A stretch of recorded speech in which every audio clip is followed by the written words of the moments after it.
has been a lack of transparency in the emergency response of the government.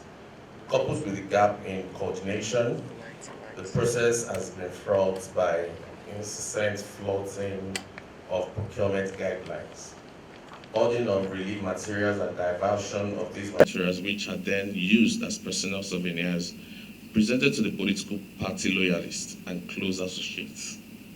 We find it disturbing that in some cases, supplies donated by a group of well-meaning Nigerian business persons, corporate entities, development partners, and others under the coalition against COVID-19, COVID, were left inexplicably undistributed and in some cases rotten by the federal and state government.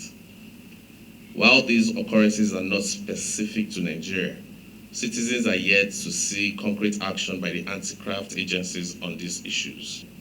We notice nepotism and favoritism in the appointment and promotion of some public officers. For example, all Nigerians remember the controversy which trailed the decision of the Nigerian Judicial Council, NJC, when at least 8 of the 33 judges recommended for appointment by the NJC were either children or relatives of current or retired justices of the Supreme or Appeal Courts.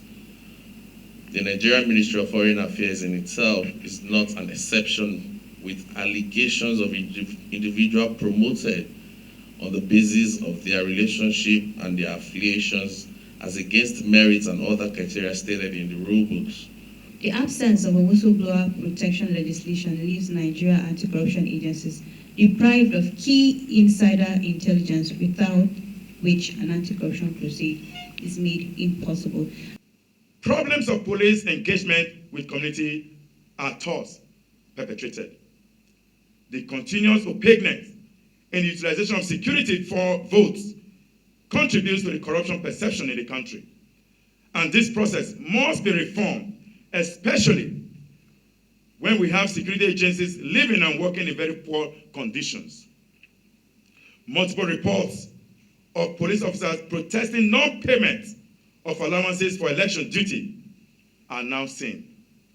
The result of this is widespread kidnappings, banditries, and terrorism ravaging different parts of the country. And of course, the first one for us would be that government needs to, as a matter of urgency, institute a framework that deals with transparency in the utilization of COVID-19 relief fund by state and non-state actors.